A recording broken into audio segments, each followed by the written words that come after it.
Wake that ass up. Early in the morning. The Breakfast Club. Morning, everybody. It's DJ NV, Jess Hilarious, Charlamagne the Guy. We are the Breakfast Club. We got a special guest in the building today. Yes. We got Rotimi. Rotimi. Yes, sir. What's my up, brother. I'm good, brother. How you doing? How you doing, family? I'm good. Yeah. Good to see you. Good to see you. It's been a couple of years, but Yeah, I know. You've been working. I'm doing what I can. You talking about family life? Because last time we seen him, he wasn't married. He ain't had no Nope. kids. No That's kids, that no part? married. Or you talking about the music part? I'm talking about both, but Okay. I'm talking Yeah. about like this. He has the husband and dad glow. That's right. You know, so Man. that's amazing. Thank you. That's Yeah, good. That's a compliment. being a father, man, and it's changed my life, man, because having a 3-year-old boy and a 2-year-old girl, like I'm just learning so much about myself as a man, and it just does it. So anybody, fathers, man, like please spend time with your children, because at this age I'm seeing how much it is that it affects them that when I'm not there. You know, so it's a beautiful thing just to see him grow and them both grow. Yeah. Yeah. Now, is it a difference? Like, I know you had your son first. Yeah. Did anything change when you had your girl? So yeah, so being a Nigerian man now, you have ways of parenting that, you know, but my son, like, so I'm blessed because my son is actually a genius. So like, and everybody say that about their kids. I was about to say that. Yeah. Everybody say Yeah. about their kids. Everybody kids genius. No, like we really can't put him in school because his brain, the way he takes information, is at an 8-year-old level. Damn. So we had to take, so he's doing preschool just to be around other kids for social. For the social, yeah. But in terms of, we had to get a tutor because it's too advanced. So he's doing his alphabets backwards. He's speaking Spanish, learning Swahili at 3. So like, and so I tell him things and he gets it once. So I'm blessed. But then the funny thing is my daughter is actually faster because she's watching her brother. Right. So now they're both going through the same thing. So it's a blessing because it's like, So they in the house teaching y'all shit. yes. He's like, oh, Dad, is X, Y, Z, Z, G, G, and that's not, I know my CBA. I'm like, what? His son is an accountant at 8. Right, Daughter's an like, attorney at God 6. damn. You know what I'm saying? So it's been beautiful, man. But I'm done with 2 though. I'm Yeah. good. Yeah, I'm finished. You done? Is she done? Why? He just told us how much love he I had. know, right, And what an experience. But I'm done. I'm done because this generation, dude, it's too many. You need to focus on what you can. I'm already gone, so I'm already at a disadvantage. So like, just making sure 2 is good at this in this time.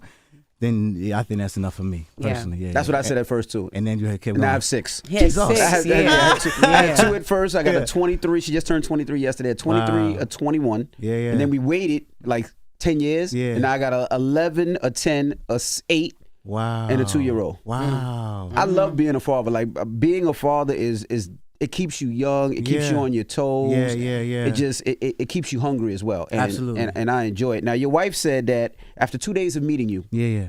she knew you were the one. Yeah. Did you know she was the one after 2 days? Oh boy. Don't get him in trouble. He's No, in it's trouble. not- He's we in had trouble. this- That breath is in trouble. Love. That breath is in trouble. Yes. Not because of her, but because I wasn't ready for what she already was ready for. And usually women are smarter than us. You get what I'm saying? So like, she saw it, I knew it, I fought it. You know what I mean? I knew that I'd never experienced something like that. I knew that I met someone that was already challenging me as a person and spiritually. Like, she's a prayer warrior. So like, her whole thing was we speaking in tongues for an hour and a half. We reading the Bible together. Like, so she approached me on a way that like, it made me say, damn, bro, you really aren't who you think you are as a person. You're still a boy, you know? And so she made me mentally level up. So I still was like, she's lit, but everybody, then I'm like, oh my God, I can't stop thinking. I can't stop vibing. I don't want nothing else. It was a gradual. How did y'all meet? We met at Essence Fest. So V's she's an artist, but she retired. But she's an artist, and she was headlining as well on the main stage at Essence. It's a funny, quick story that I was there for power, but I was also performing. So I went to a private party. Okay, I'll stop from the top. I went from a private party, and I actually had a girl there with me. Oh, damn. Like, yeah, like a nice little weekend vibe. You know, I was still in my the Rotimi days. You know what I'm saying? So Rotimi. Rotimi days. I was in the Rotimi days. So no, I was still violent, you know, but it was, Shorty was like, yo, I don't feel too well. I'm gonna stay in. And I was like, well, I gotta go to this Spotify party really quickly. I'll be there 10 minutes. I'll meet you in a bit. She's like, I don't feel like going. But she was with me the entire day. I go to the party and all my power crew was this way. And I was like, man, I just seen all these niggas. I've seen them. I'm good. Let me just do my own thing. And there she is, like literally sitting on a pool table. And it was just like, oh, wow, who is this? And then we spoke for 3-4 hours.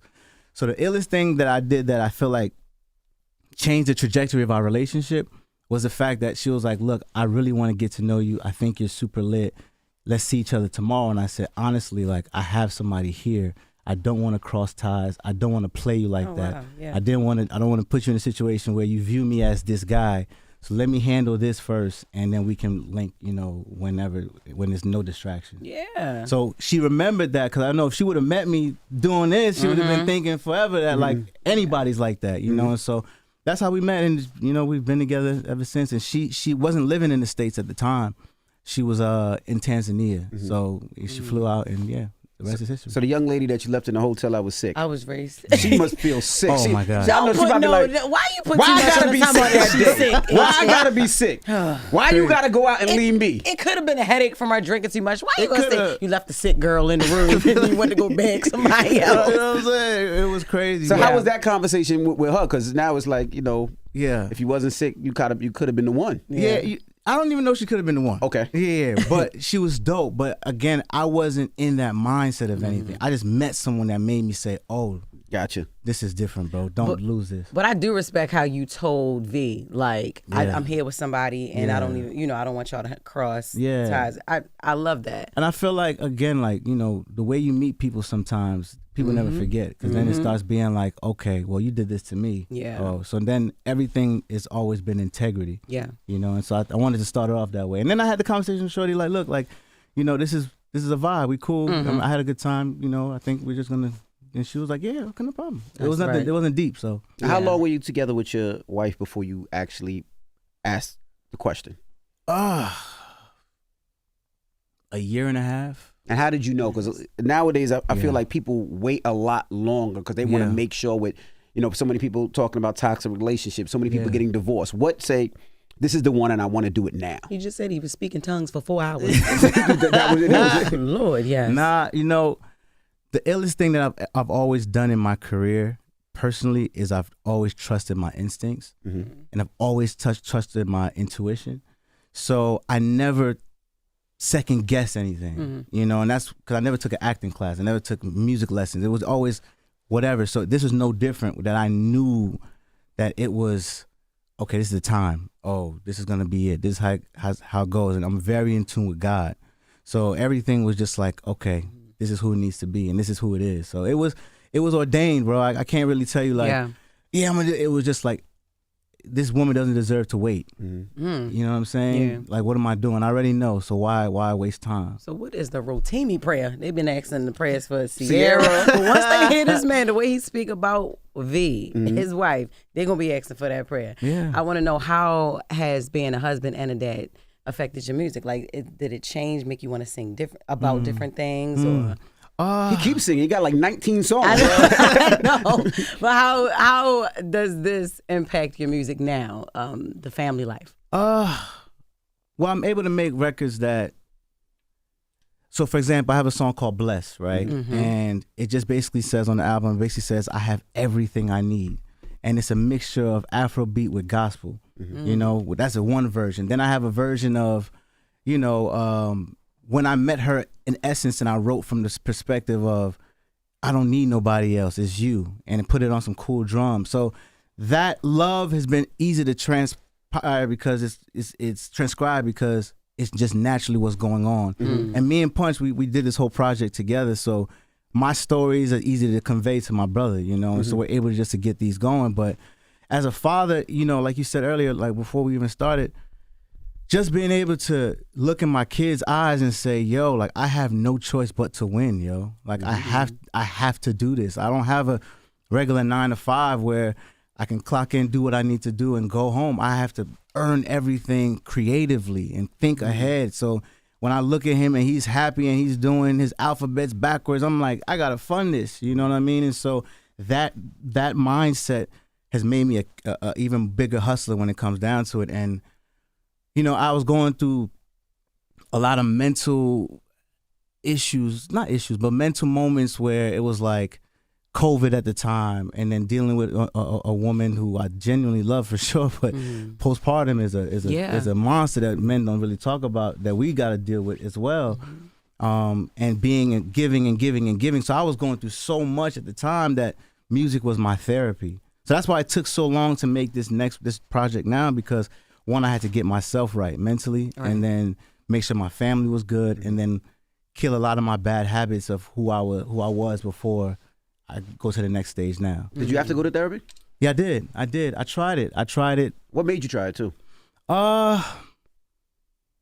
Because I'm usually the guy that everyone goes to for answers. I'm usually the guy that everyone goes to for prayer. I'm usually the guy that everyone goes to like, yo, can you help me through this? And when you're like a leader or who do you go to? Yeah. You know, and my wife definitely is there, but there's certain things men go through that no one else can really. And a lot of people don't go through the same things I deal with on a daily of fame and pressure and anxiety and, you know, being around people that just clout chasing. It's a toxic industry. So when you go through so much of that, no one really is there to talk to. So then I was like, God help me. I did that at the time. I wasn't ready for that true conversation. Then I went and said, let me just talk to somebody. And it was great, but I think it's really important to have the right therapist too. Absolutely. You know, so it didn't really match. And then that didn't work, but I could see how it does work. Yeah. Then it was like, no, let me just go to the Bible, man. Like, let me just go to the Bible. And then I just opened up Peter, and Peter became my therapist. Yeah. You know what I'm saying? So I just kept reading the Bible.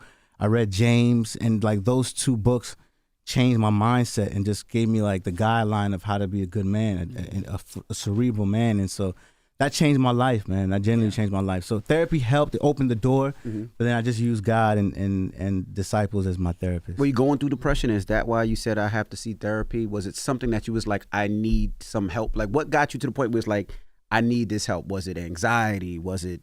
Yeah, it was anxiety. It was anxiety that I never felt before. It was feeling like at the time I really couldn't speak to anybody. The world is shut down. And then also I had a hit record. Like, so In My Bed was going ridiculous at that time, but I couldn't travel.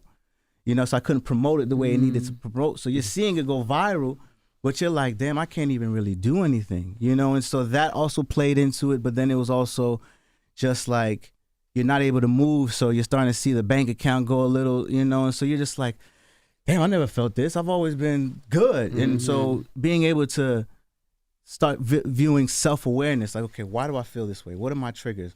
What do I go through that makes me say, okay, let me use this as an outlet?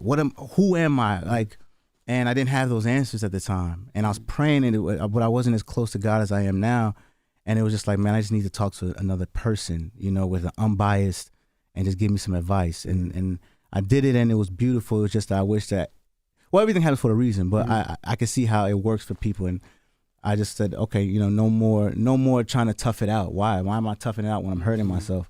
You know, and I think as Black men, we need, and people in general, as Black men, we need to be okay with being vulnerable. We need to be okay with dealing with insecurities. We need to, because it makes you strong when you attack them, you know, and starve the things that you think are vices, you know. And so I did that. I stopped drinking, stopped smoking, stopped doing everything I was doing, and really just said, you know, this 2 years is going to be about me before I even write a record. And that's when I got right, it was when everything just started falling together. You know, were you drinking too much? Were you smoking too much, or was it controlling your life to the point where you was like, I have to stop? It wasn't like an addiction, right? But it was more of like, for 10 years of my life, through a whole power run, through music, through having platinum records, you're in the club and doing this 3-4 days a week. So liquor becomes a vice. Yeah. Liquor becomes, and then you're having, sometimes you didn't even realize social anxiety is a thing. So you're like, damn, I don't want to really talk to these people, but this is soothing me. So let me drink this to get through the moment. More comfortable talking to people. You know, so you don't realize, and then you're like, damn, I got a show, I'm on tour, and they're like, why do I feel like I need to drink a little bit before I hit the stage. Yep. You get what I'm saying? That's right. You know, as a comedian, you on stage. I had the same thing. Yep. And now I don't. Well, when I was pregnant, of course I couldn't drink, but before that, I did stop. Like, yo, why do I need a drink before I go on? It's just like that nervousness and anxiety, and you didn't even know it's that until you go through something and you're like, damn, I don't need that. Exactly. And so for me, it was like, it was a crutch, not a addiction. I didn't need it, but it was like, oh, this is good for what I need right now, you know, and smoking and things like that, and it was just like escape, you know. And so when I realized, damn, I'm using this as an escape rather than just for joy or pleasure or whatever, I don't want that. So how do you deal with it now? Because your life still wraps around clubs and the industry. Yeah. I'm sure you still have those anxieties of going to a club and not want to talk to people or performing on stage. How do you deal with that now? I think I realized that vices and liquor and things isn't the problem. I realized that that's just the solution. It's not the problem. It's a deeper thing that it's me. So once I started getting me whole, once I started realizing, yo, you are enough, bro. Once I started realizing there's a relationship with God that needs to be tapped in more. Or once I started realizing that the devil's a liar, you know, once I started realizing self-awareness is going to change this. Once I got me right, I didn't need those things. I liked how I felt better without them, actually. You know what I mean? So it's like, it wasn't a solution. It was the solution to a problem that I had to work within myself.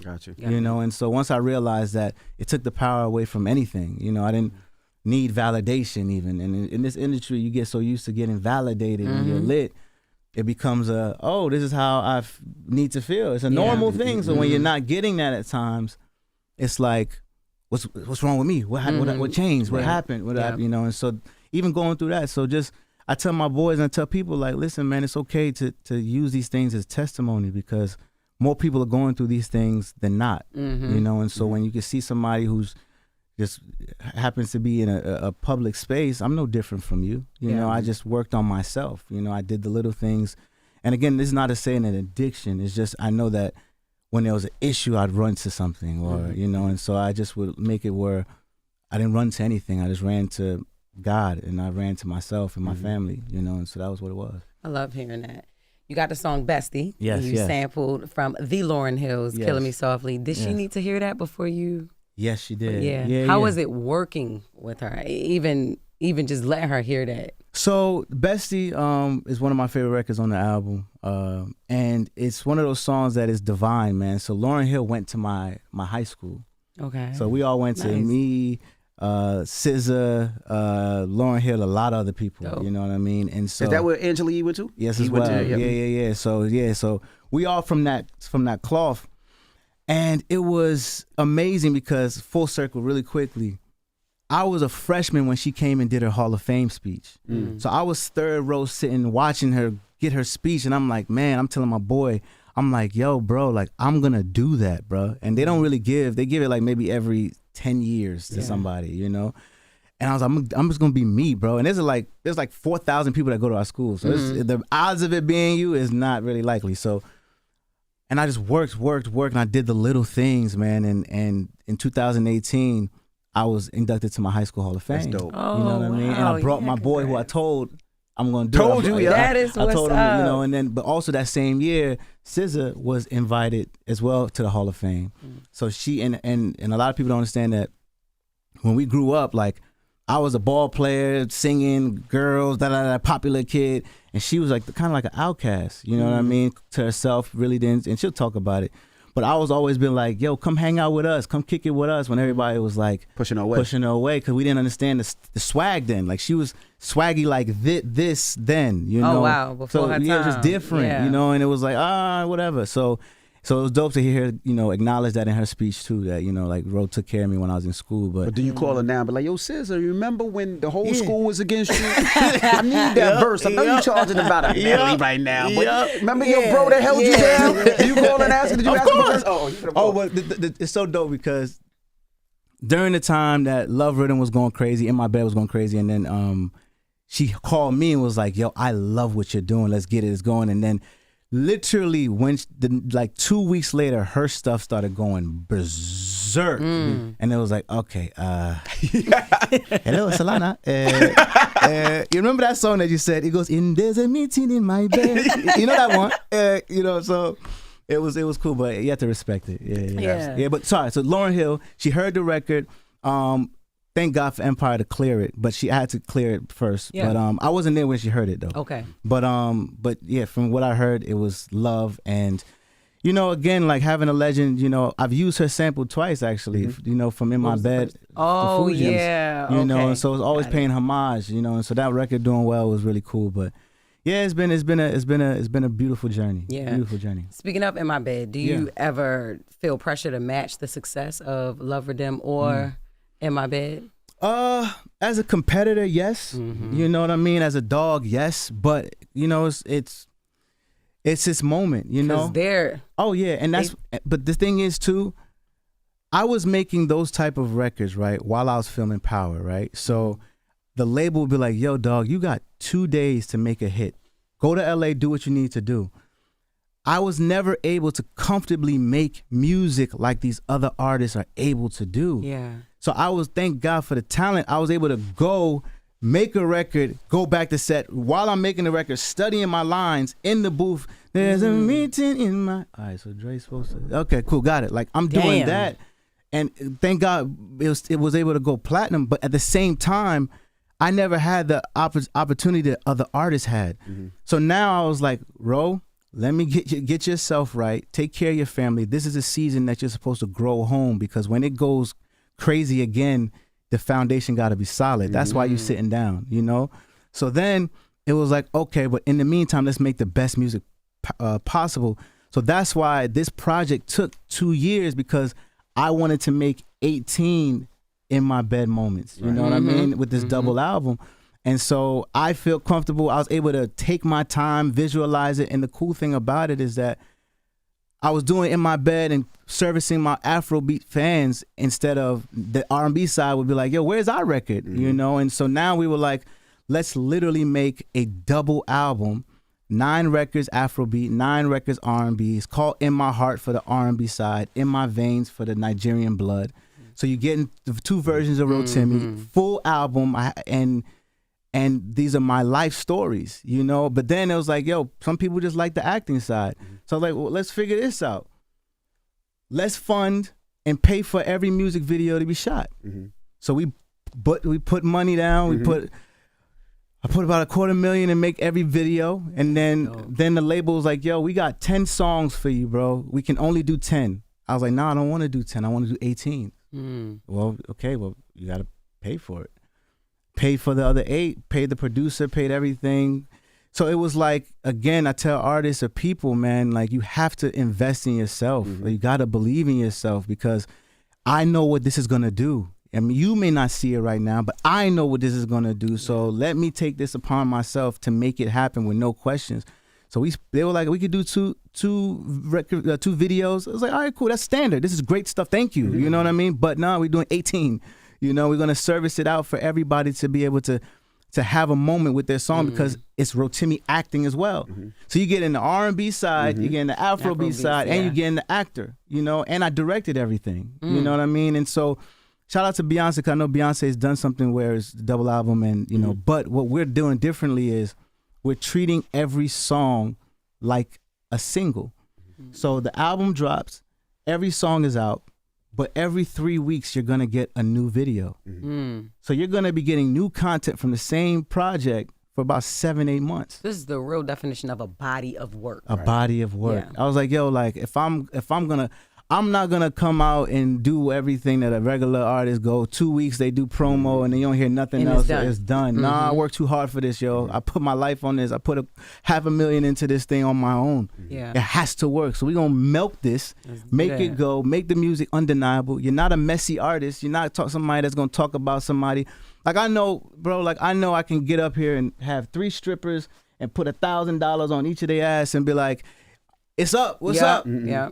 I'm single, and it's gonna go viral. And then listen to the breakup song about my woman. Then everybody listen to that. I know. We're gonna take that clip and say that you wanted to bring the three strippers up here, but we're gonna cut that up. So go ahead, go.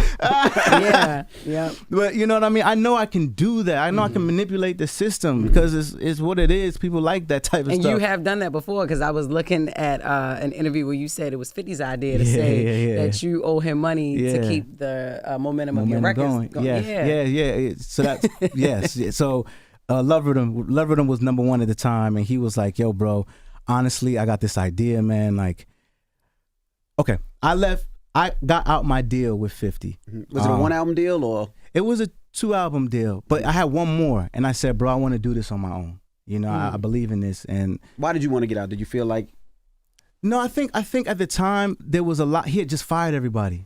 You know, and so like there was a lot going on at the time, and the show was so on fire that it was like there's no way that there could be focus on what this is at this particular time, especially because my character's going OD lit. Crazy, You know what I'm saying? So I'm like, let me just take myself out of this because the timing wasn't right to be a focus.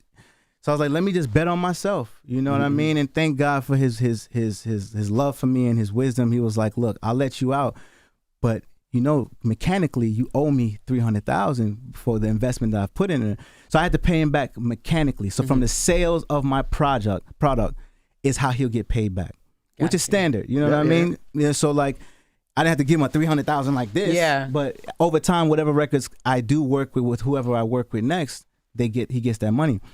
So the record, we put the song out. Love Rhythm is number 1 R&B album, going crazy.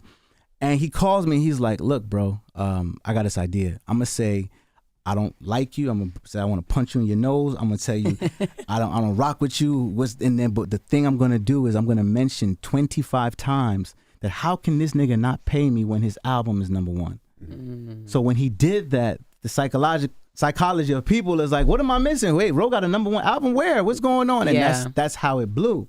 You get what I'm saying? So that's genius marketing. It definitely is. So now you owe $300,000 and his marketing. Marketing genius, yeah. You know what I mean? So it worked because he got his money back in like 4 months. You know what I mean? So it works, but at the same time, yes, I know I can do those things, you know? And for me, I was like, the only way I can combat gimmicks and being messy and things is just make undeniable product that lives forever. You know, that's why In My Heart, In My Veins feels like that, man. And that's how I grew up. Like being from Jersey, there was no cutting corners. There was no, you had to work for what you got, you know. Being Nigerian as well, I didn't cut corners. You know, I did the little things, you know what I mean? So that's what it was. For me, I understood very early, like the little things is what keep you around. That's right. The longevity where, when was the last time you go to your job and you shake everybody's hand? You know, look everybody in the eye, remember everybody's name. That changes the room. That changes the energy. When is the last time you ask, how are you?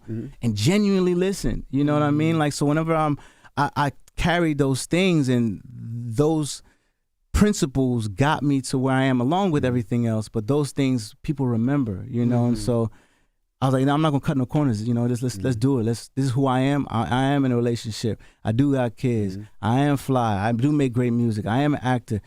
Let's write about it and let's talk about it and be pure about it. Now in acting, do you like being the villain? Because we seen you in the villain in power shows. We seen you even with Joyner Lucas. We seen you as the villain. Yeah.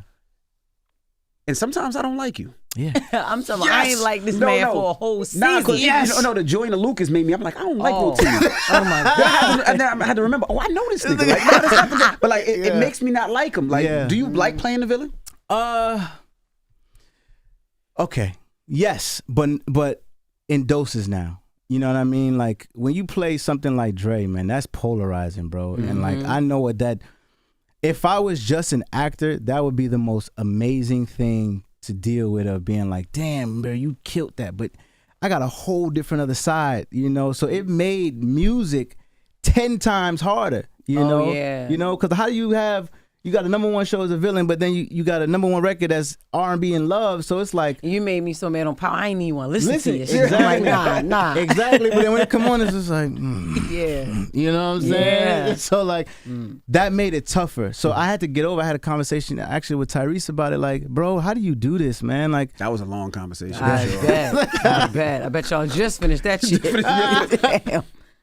So I had a conversation with him. I'm like, bro, like, how do you do this, man? And it was lit how he explained to me. He was just like, carry the vessel that's bringing you to where you are. Just carry that. Make people want to know who that person is.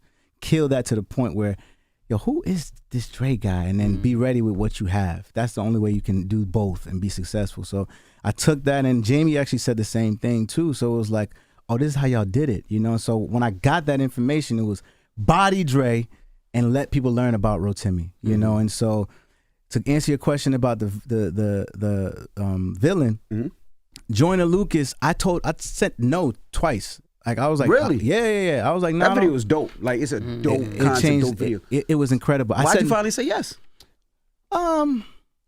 It was a good money. I was gonna say the bag got right, didn't you know, it? and I'm a fan of his, but I didn't want to do videos. Like I didn't want to, and I wasn't want to be a video vixen. I didn't want to be exactly. Yeah, exactly. I didn't know what I was walking into. You know what I'm saying? Right. You know what I'm saying? I didn't want that because I had been so quiet musically for a while. I don't want the first thing that people see is that like oh he's doing videos now. Like I didn't perception, you know. But the bread was amazing. Then I actually heard the record as well, and I was like, oh, this is like a one-man show, a straight monologue that I got to really study because it was about 15, 20 pages of transcribed lyrics, and I got to match his whole energy and switch up, and I was like, oh, this is going to be fun, you know, and I mean, I think we should have won an Oscar, a Grammy, yeah, usually for Joyner's music videos are like motion pictures. It's they phenomenal. are like it's phenomenal. Drama series. It's phenomenal. So, yeah, so but at this point, I thank God for Lena Waithe, man, because this new character that I'm playing on The Chi is completely different, you know, and so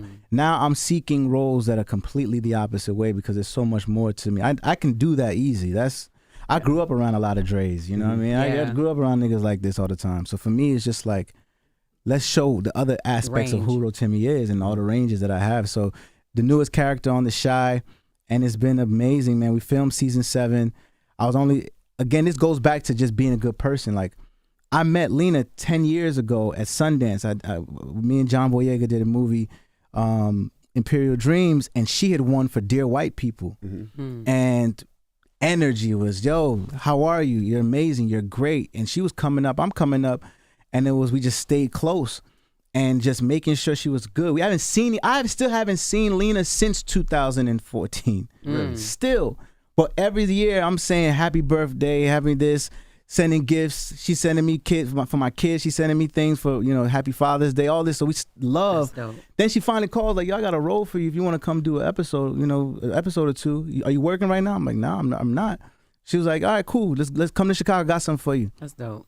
And 2, you know, again, you got to take, I try to tell my story, but also give, you know, as much as I can, where I was only given 2 episodes, but with those 2 episodes, I bodied it to the point where it's like, I want him for the whole season and hopefully God willing for beyond whenever, you know, but every time you get an opportunity in any field, yo, you don't know who's watching. That's right. You don't know what's going on. You don't know what hand you just shook. You don't know how you impacted that person's life. Yep. You don't know how far this could go. So maximize every opportunity you can because they don't come often. And so when I understood that, I realized, okay, you know, this is how you do it. But then also being a good person and also maximizing the moment. You know, it always happens. Now people were mad at you because you said that you brought Afrobeats to America.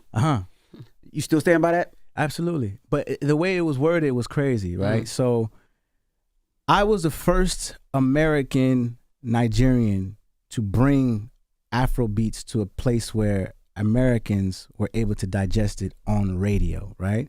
So for example, I was going to program directors and playing Love Rhythm and they were like, yo, I don't even know what's the beat on rhythm on this? What is this? I was in those moments. So when I started doing it, it became oh, I like this.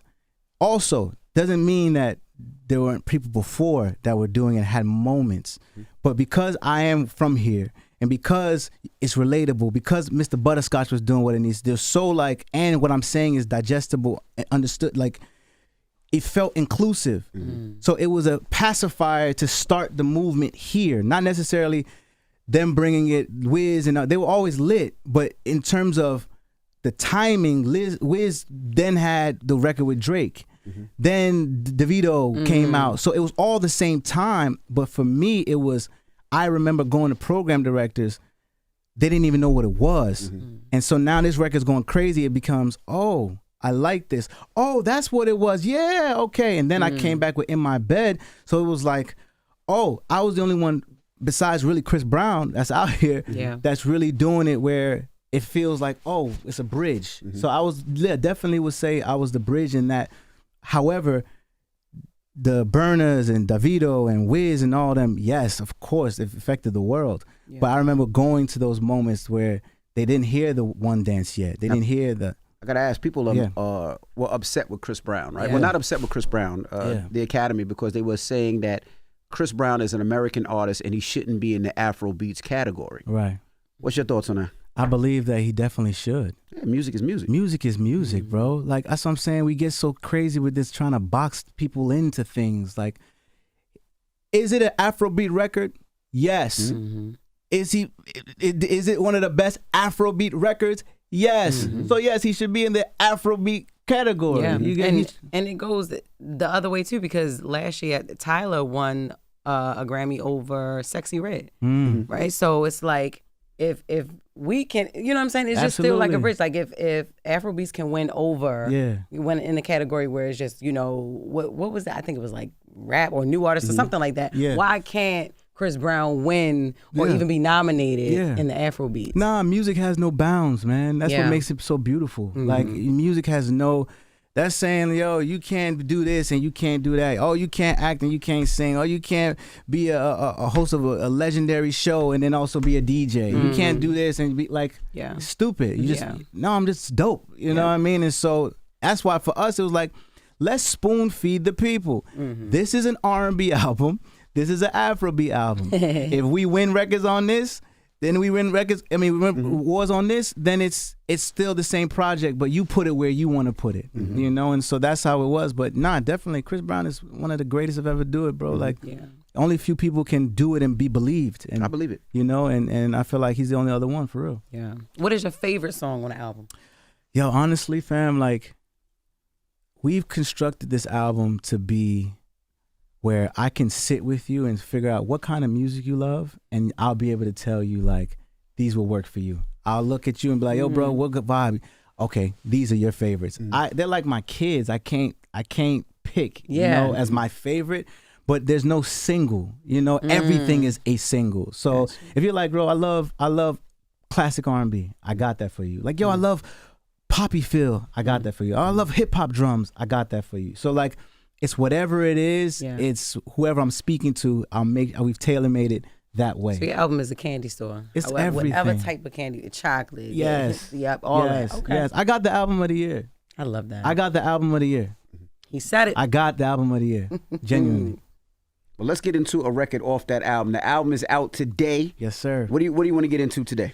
Let's get into something off the Afrobeat side. Afrobeat side? Yeah. Okay. Ooh. Which one we should start with? Let's start with yeah, let's go with I Wonder. I Wonder. Yes, sir. Let's go with I Wonder. Not Dirty December? Ooh, that's a good one. We can follow up. It is close to Dirty December. It's almost Dirty December. It is. Yeah, you choose, brother. But I Wonder, Dirty December. Your choice, brother. All right. Well, let's get into it now. Before we leave, I also got to say, so Christmas is around the corner. Yes, sir. You have 2 kids and a wife. So what do you do for Christmas time? Oh, man.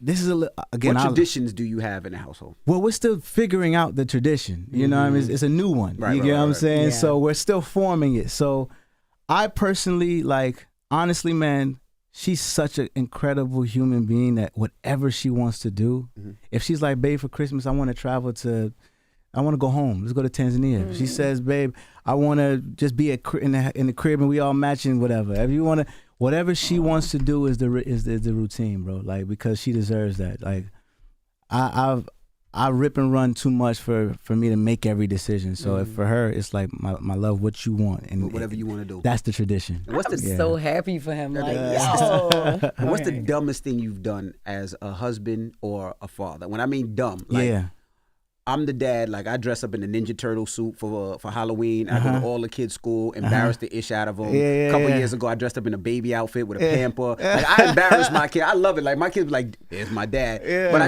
I try to create those memories that you know when I'm long and gone, they be like, "Yo, you remember when Dad came to school and this?" Like I try to create that. What's the dumbest thing that you've done that you be like, this takes my Jersey cool power all the way away? Oh yeah, so me and my son and my daughter, we all matched, and I had them do the butterscotch face.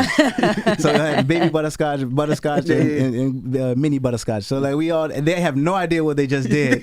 But in 6 years, 7 years, they're gonna look and be like, "Dad, you just embarrassed me. Like, wow, you are a dickhead, bro. Like, why would you do this?" That's so dope. It's forever there. So. Yeah, so that's probably what I say. Well, let's get into the joint right now. Yes, sir. I Wonder, the album is out right now. Of course, it's a double album. Yes, sir. In My Heart, In My Veins, R&B side, Afrobeat side, and we appreciate you for joining us, bro. Thank you. Thank you, man. God bless y'all. All right, and I just want to say one last thing. Rotimi is one of those artists that always call and check up on you. Yeah. No matter what's going on in your life, good or bad, Rotimi will hit you just checking up on you, brother. I want to make sure you're good. Yeah. How's your mental? How's your health? How's the family? He always does that. So I just want to say I appreciate that. And I want to say I appreciate that too, because he's telling me like, I don't know, like you're not my family, like you don't check up on me too. Like this is my friend. You don't know him. I do know him. You don't know him. What's his real name? Rotimi. Okay, all right. What you mean, yo? It's Rotimi. It's The Breakfast Club. Good morning. Love. Wake that ass up. Early in the morning. The Breakfast Club.